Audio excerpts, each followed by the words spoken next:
Hey guys, how's it going? I didn't have enough time during the course of the regular football pick show to really get into the uh, the Dodgers World Series championship clinch, so I figured I'd spend some time getting into it to here. We did address the infamous moment that by Justin Turner in which he tried to join the team after the game, which again I think is just a terrible thing to do because you're putting so many people at risk and I was not happy with the decision to do that. But this video is going to be more about the journey and the championship itself, and it was really something to see last night. And I didn't really explain what that meant because it was 32 years of frustration and playoff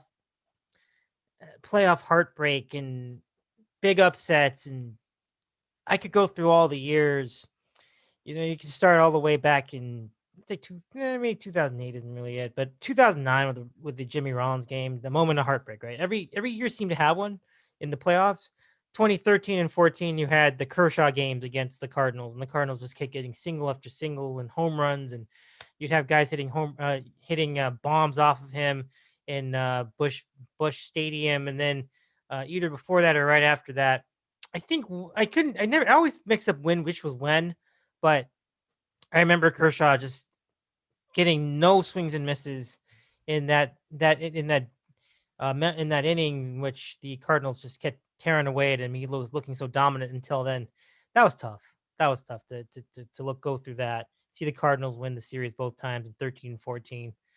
15, you had the Mets, and then you had that missed assignment and trying to cover a base. Remember that? Um, 16, it was the Cubs. You had Addison Russell just going off on them, hitting home run after home run. And 17, one of the great World Series of all time, but it was a real downer for the Dodgers in the end because Darvish could not deliver on two occasions in Game 3, where he just got torched, and then in Game 7, where he where they were never in it because he just dug them such a big hole that they couldn't get through it. It was a rough night because on top of that, McCullers was just destroying them. They couldn't hit a lick off of the guy. The Dodgers lost the game 5-0 in Game 7, but it felt like they lost by 25 runs. It was just a rough night. And the rest of that series obviously was a lot of ups and downs. The infamous moment where Dave Roberts took out Rich Hill after he was dominating the Astros early, and then it led to a rough and a nip and tuck game. Then you had George Springer tying the game when he was down to the last strike against Kenley Jansen in the ninth inning. Goes to extra innings. I think I even remember Charlie Culbertson hitting a home run during extra innings, but then the Astros still won the game. So a lot of heartbreak like that over the course of the past 15 years. And then the year after that, you thought that you had a moment. Well, you did have a moment. You did have a moment in Game 2 Game 3 when Max Muncy hit the home run to break a tie in what was a really arduous game, a long game, but certainly people remember it because of how they went like at least 18 innings. Then in Game 4, Puig had the home run, which you thought was a kill shot. Turned out Ryan Madsen showed up, blew that, and then we were just like, oh my goodness, what do you got to do to win a postseason game, a World Series game here in a big spot, close something out? It was there's a lot of that going on, but here in 2020, you saw things start to turn around, and it was really I think the entire season was a battle of resilience, wasn't it? Like just battling through the season, trying to get through it without a COVID infection, which for like 99.9999% of the season they did until the very end of the last game they played. Go figure. But for most of it, they were doing well in that regard. They were playing well.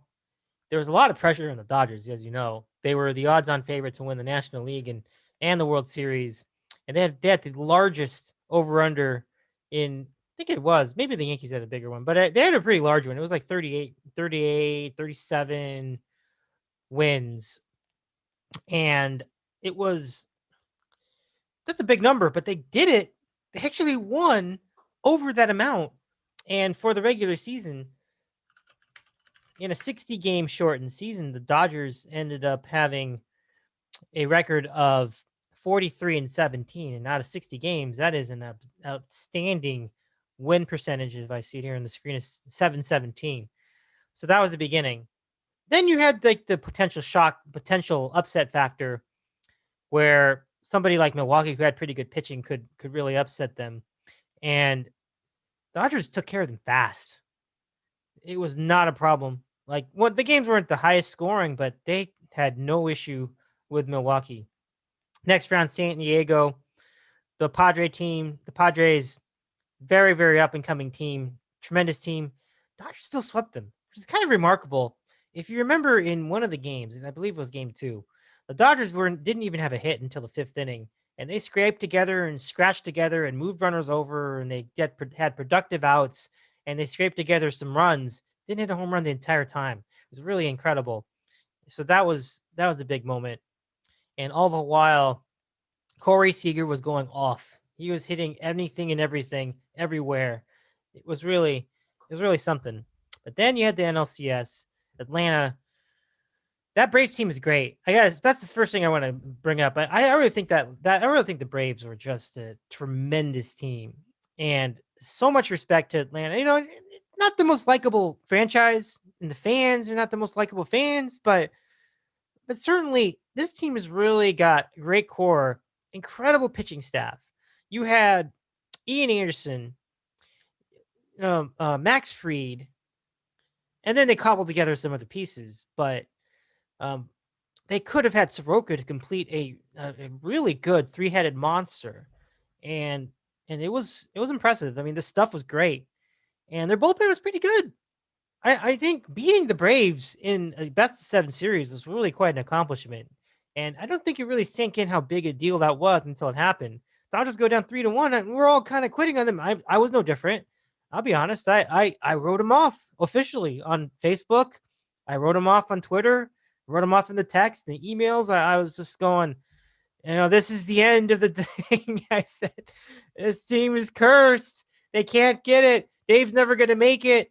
I literally said all that stuff. And, if you've lived through all these years, if you lived through 2 guys getting thrown at home plate in 2006, if you lived through the Jimmy Rollins game in 2009, and we talked about that, if you lived through game 5, 2017, Kershaw was motoring through it. And then the 4th inning, everything fell apart. And the Dodgers would get a lead, and the Astros would get the lead right back. And then the Dodgers would get the lead, and they would tie it up again. And then you had, we thought, the most reliable right-handed reliever you knew in Kenta Maeda with the bases loaded, and freaking Jose Altuve hits a grand slam off of him. I mean, that was one of the most frustrating nights, and yet it still was there. And then it was the 9th inning, and Alex Bregman hits a walk-off hit. And I mean, that one is a real kick to the gut. I remember it very well. Everybody does. Every Dodger fan knows that. But, coming from that, whereas in the middle of the game, you thought, this might be it. We might be going up 3-1. And they don't. They go to game 6, and it was a very big lockdown performance. Needed to happen. It happened. Jansen shut it down. Go to game 7 then, as we talked about. Why wasn't Kershaw starting? I don't know. I mean, he was on short rest, sure, but why wasn't he starting? I don't know. I think the veteran, the one who's done it before, I know the whole story, but he obviously would have done a better job in retrospect than Yu Darvish. He comes into the game after the fact, after the Dodgers are in a hole. Yeah, he pitches well, but what's the point? They're down by so much. The Dodgers are doing nothing offensively. I just feel like the heart was taken out by that point in game 7. I remember being at a bar watching that with a friend of mine in Westwood, and we were just doing everything we could. That whole bar, somewhere in Westwood. And I remember, and when they would even get somebody on base, you'd be like yelling, "Oh my God, they got somebody on base!" Boom, boom, boom. We were just pounding. We could not get any kind of noise in there because the Dodgers really had nothing left with their offense. It was tough. And you could tell from the tension in the room that on that game 7, man, we were ready to explode. We were ready to let out 3 decades of frustration on that night. We wanted it. We were there. It was there was the opportunity. But after only 3 innings, it just felt so helpless. You're just sitting there watching it. And by the ninth inning, you just could hear a pin drop in that place. And everybody was still there, but it's just that you're just kind of watching in despair. Maybe if they can get somebody to get a walk. I mean, they just never had a chance. And it just was the most helpless feeling you could imagine watching that game 7 in 2017. And and then you see, fans happy for X and Y and all the Houston fans, I don't have a problem with Houston fans. The Yankee fans do, but I don't. I had no issue with Houston Astro fans. I'm good with that. I'm good with the broadcasters. I'm good with most of the people involved with the Astros, except the players and the general manager and the manager at the time. But the people around the Astros, I was good with. So it wasn't like losing to, let's say, Philadelphia or something like that. But man, if in the NLCS Philadelphia, but that was just a moment that got away, and I just wondered at that point, when are they going to have another shot? Well, the good news is they got right back to the World Series, but then they were humiliated by the Red Sox, and the worst part of that was Game 5 when Dodger Stadium was just packed with Red Sox fans. That was a tough night, but like I said, as I've said to people before, like it may have been a tough night for the Dodger fan, but you have to give a lot of credit to Boston and their fans too, because they went through a lot of shit during that season as well. I think there was a lot of pressure on them to win, and they did it. And people didn't give them a chance to do much with their pitching staff because their bullpen was terrible, but they repurposed it. And Alex Cora did a great job with that. So even though as bad as that was, I made sure to go out and congratulate all the Red Sox fans I knew, including guys on our show, Andy and Mike and everybody. I thought that was key. But so we're like going into 2019, like, well, yeah, I mean, there's still most of the same guys, if we can somehow get to the Astros again, and then Washington happened, and I thought everything was just fine in that series until that 5th game, and shit got wacky, and I that might have been even tougher because I just don't think a lot of people saw it coming. Howie Kendrick hitting a grand slam, like Howie Kendrick hitting any kind of ball in there, it's hard to imagine. I mean, I like Howie Kendrick too. That's why it's a little bittersweet because he was a Dodger and he can be a solid utility guy. But man, who would have guessed that? And he was hitting everything. Gerardo Perez was hitting everything. I mean, you talk about a team that caught lightning in a bottle. That was it. Then Anthony Rendon in his final year with the Nationals made it count. And from that point on, you were rooting for them because it's like, well, this is quite a good underdog story. And you would root for anybody to beat the Astros by that point because that's when they were out. That's when things were. That's when the whole scandal was breaking. That's when. No, I'm sorry. The scandal broke after the season was over, but that's when that was like peak Astros. Like they were really starting to get annoying, and you just wanted them done. Like you couldn't take any more of Correa's smug face. You couldn't take any more of Altuve. Um, I like George Springer, so I don't really get on him. But the smug face on the manager AJ Hinch, and on and on and on. I mean, Lance McCullers, you name it. They had Garrett Cole. So it was a very, very good pitching staff. Justin Verlander. I like Justin Verlander, but you just wanted anybody to beat them at that point. And so, okay, the Dodgers couldn't do it fine. Yankees couldn't get out of their own way, so they couldn't do it fine. And and then it was coming down to the freaking Cardinals and the Nationals. Like, well, that's an easy decision. I think every Dodger fan would go for the Nationals in that series. They did, and they won, and they humiliated St. Louis. So we enjoyed that part, but it was a crazy World Series. But it just sucked because I'm like, well, fuck. If the Dodgers could have just won that one game, that could have been us. So you just had these mounting decades of frustration rolling into 2020, and they get through the regular season, and by now it's like, well, they've won every division title going back to 2013. So that's 8 in a row. I mean, it's terrific, but what have they done yet? Because you've already seen that. When they win the first round and the second round, it's the same thing. It's like, well, what have they really done yet at that point? I mean, they've done things that a lot of teams would love to do, but there's still a ways to go. Then you get to the NLCS, and you're like, oh my goodness, same Dodgers, and it just looks very, very rough. But I think the moment they won Game 5, so you started to get the bubbling feeling that this could happen, and because it's baseball, I feel like if you have a good start from somebody, things can get rolling. And then you had Walker, and you had Julio, and you had Kershaw, and they all did a pretty decent job, for those final 3 games. And I think one of them was a bullpen game or something like that. It was really quite a journey. But once you got around to Game 6 and you're in the middle of it, and you're like, you know what? You win Game 6. This suddenly opens up, and I think I even made that point going back a few weeks ago when we were doing football picks. I thought it really was about whether they could win Game 5. You win Game 5. You see, obviously, my tweets didn't reflect this optimism, but I think I needed some time to sort that out. This is why I need to let the tweets breathe. Sorry, that was bad, but it's easy to say it now because they got it done. But what I was complaining about at the time was the Dodgers didn't have any compete, and then they found it within them, and that took guts. It really did. Getting through that series, winning in 7, and then how about that at bat by Will Smith to put the Dodgers to hit the big home run in the middle of that series. I think it might have been Game 5, yeah. And then there was which game was it that they? Oh no, that was earlier. But I'm thinking of the game where they had 11 runs in the first inning. That was Game 2, yeah.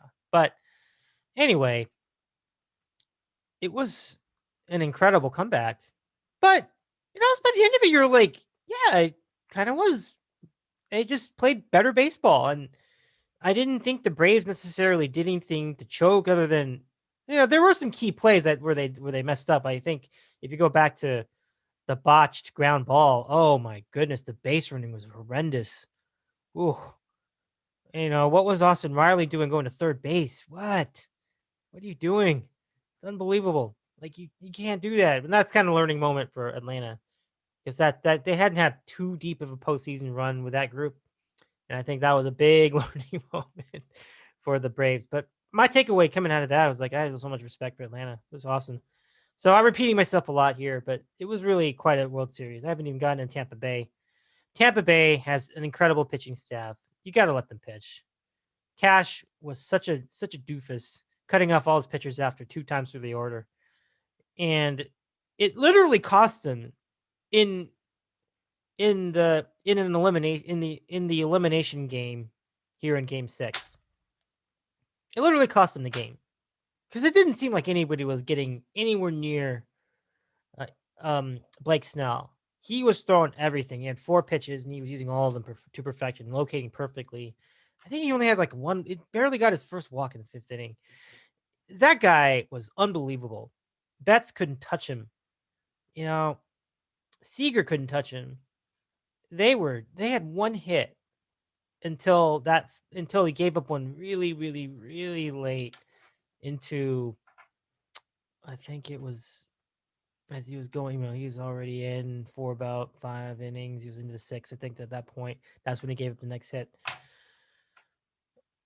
I mean, come on. You don't think that's enough to keep it going? He only had given up 2 hits, and the second hit was like 2 minutes ago. And the first hit was just a measly single. That's not enough to keep him in the game? It's just like, wow. I mean, you're a Dodger fan. You go, all right, we'll take it. But that was ridiculous. So all in all, I think it's quite a culmination. It's vindication for a lot of guys. First of all, number 1, Clayton Kershaw. Nobody got more shit for postseason performance than Clayton Kershaw over the years. And I think a lot of it was bad luck. A lot of it was the pressure of him to carry the entire pitching staff because they didn't have the depth at the time. Well, now they do. They have a pretty good bullpen. Great. It has holes. Let's just say it. It has holes, but it is a good bullpen, and they have tremendous starting pitching. Bueller, Kershaw, Urias, and arguably you could even. I mean, I don't think I'm going to put Alex Wood in there, but he had a nice role in the postseason as a lefty specialist, and I didn't think he'd be that good, but he did. Give it to him. So, just tremendous pitching. You had offense that was willing to grind, and I think Mookie Betts led the way. Though he didn't have a great postseason. I know that. Well, he was not as nearly as hot as Corey Seager was, but you had contributions from everybody. I mean, you had Hernandez with the go-ahead homer. No, the tying homer in Game 7. He was going ham. He really was excited about it. And then you had Bellinger for the go-ahead home run, and he was strutting like that. That was great to see too. And I was getting on the Braves for doing that in Game 1, and it wasn't necessarily celebrating. I think celebration is awesome, but they were kind of doing it in the first inning. It's like it's so early. Like what? It's so early. But that's not a big deal. And in the end, it's not a big deal. It's not a big deal. It was a fun series, and I think going through that and then going to the World Series and then seeing clutch performances yet again. Then you had the scraping and the scratching to get the 2 runs. I want to say it was the 6th inning. It might have been the 7th. No, I think it was the 6th. And then the insurance homer by Mookie in the bottom of the 8th inning to put the Dodgers ahead 3-1. Extend the lead. Altogether, it was really something. So it's vindication for Kershaw, vindication for Mookie for finding a new start and finding a new home. Things that seem to play out very well. Vindication for Dave Roberts. I know we've all gone on him. In a lot of cases, deservedly so, but he did a lot of things right too. Like when he pinch hit Hernandez during the game in Game 7, he pinch hit Jock during one of the games, and he went off. That was Game 4. Yeah, that was Game 4, the one they lost, but it was a wild game. But you have to give it to Jock Peterson for getting the Dodgers ahead, in the middle of that. And Roberts had the wherewithal to pinch hit him there in that spot. It was a savvy move. And it's vindication for Kenley Jansen, although, again, I think he's come to the conclusion that he's not the lockdown closer he used to be. But I'm sure he doesn't care. And he did get some outs during the course of the postseason. He wasn't completely useless, and I'm sure he's happy to have made his contribution. It's vindication. Well, I mean, on the field, it was vindication for Justin Turner, but he's kind of ruined his own moment. We've established that already. It is vindication for who else? Well, Jock, I think. People kind of we're talking about him, including myself, as just kind of an average guy, not that great. He strikes out too much, but man, you put him in the postseason and he's just locked in. It's insane. Vindication for this ownership group, taking a chance on the Dodgers when they bought him. They were in a world of trouble. So many payroll issues. Part of that was just the fact that they did that trade. Maybe that's their own fault then, because if you remember the trade that they made in 2012, which it just gave them all sorts of overpriced players, Josh Beckett, Carl Crawford, guys like that, and then Adrian Gonzalez was actually their most dependable guy from that trade. And I think this is where it gets a little confusing. I'm trying to remember whether Hanley Ramirez was part of the team, but I'm trying to remember if the trade took him out or put him back or was put him in. I can't remember, but ancient history now. What can I say? But it's vindication for who else has been there a while? Let's see. Well, Cody Bellinger, yeah, because people would talk about, well, he can't hit in the playoffs. Yeah, it's just, man, he's never going to get it done. Well, who hit the go-ahead home run in Game 7? Cody Bellinger hit the go-ahead home run in Game 7. Vindication for Corey Seager. Oh, he's getting old. He's beat up. Did just fine. Vindication for, let's see, anybody else? I mean, those are the big ones. Because everybody else is relatively fresh. Like even Munch, Max Muncy, he's pretty fresh. I don't think there's anything for him to vindicate. He's only been on the team for like 3 years. It's not much to say there. But a lot of these lifers who've been through everything, it's really quite a story. Vindication for the fans, but although we don't get complete credit because we were very quick to dismiss them during the postseason, I own it. That was silly. And now that we see the kind of grit that this team truly can get, especially with their backs to the wall, that was rare and that was big. I don't remember any Dodger team battling back from 3 games, down 3 games to 1 before. I don't remember. Maybe they did. I think I have to go back to see what happened in the series against the Mets in '88. It was a hell of a series. Remember that? What a series. Maybe that was it. I don't know. But certainly as long as I've been watching them, I don't remember that. That's pretty awesome. And similarly, after having being blown such a big blow in Game 4 was just the craziest shit.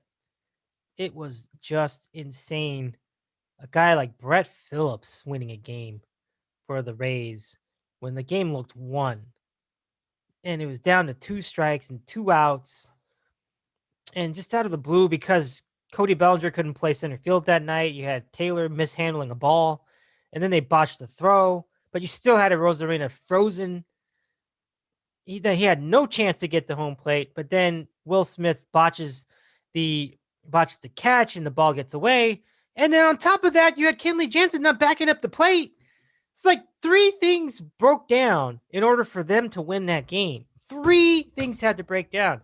So just the most fluky potential game, but you just were reminded of like Bregman, you're reminded of Rollins, and you're reminded of Kendrick and all these guys that have hurt the Dodgers before, and to still bounce back and trash. I don't know about trash, but to come back and beat the Rays the next game, and kind of have control of the game, no less. The pitching was very good. I think that really, really, really said a lot about their mental toughness. So this was a really cool season. And yes, the ending is sour and it's really tough. I mean, when I'm talking about the post-game ending, the ending of the game was great. Arias was just stroke, which is what was the word? Arias was just dominating that night. So, I really hope that Justin Turner can find the wherewithal to learn from this, because that was just, I don't know what that's just brutal what he was trying to do there. It just wasn't worth it. You could have had another opportunity to celebrate that championship when you were better. The trophy's not going anywhere. Just go back and check it out. So, and that was rough. That was tough to see that. Again, just stay in isolation. Like, we wouldn't blame you for that. We would be blaming Major League Baseball for not figuring this stuff out before the game started, which again, we still think it's still a problem, but it just made it so much worse from a PR perspective. But beyond that, the season was such a success. And 32 years of the championship's a long time for any team. But for the Dodgers, with all their history and their resources and their fans and the big market and all the TV coverage and all the games on Fox and all the games everywhere else, and the 3 million fans every year, obviously not this year, but every other year, it was an incredible vindication for the entirety of the Dodgers as a whole, all 160 plus years that they've been 60 at least 160 plus years that they've been around or so. It's going to be once. I think it's going to be officially 160 years pretty soon. We're getting there, but and then of course the more or less 62 that they've been in LA. It has been, to see a franchise like that with all the talent that they've had, all the talent they got, all the talent that they're continuing to find, guys in the wings like Gavin Lux and Jeter Downs and guys like that. It's just like, man, at what point can this be talented? Can this be enough talent to win a championship? And it's the frustration of it just got greater each year, but they never stopped. And I think the end result of that is the championship. And I think it's very cool. So I love it. We love it. We love it. Thank you. Thank you. Thank you, Dodgers. Can't wait to see you do it again next year. And thank you guys for checking this out on YouTube.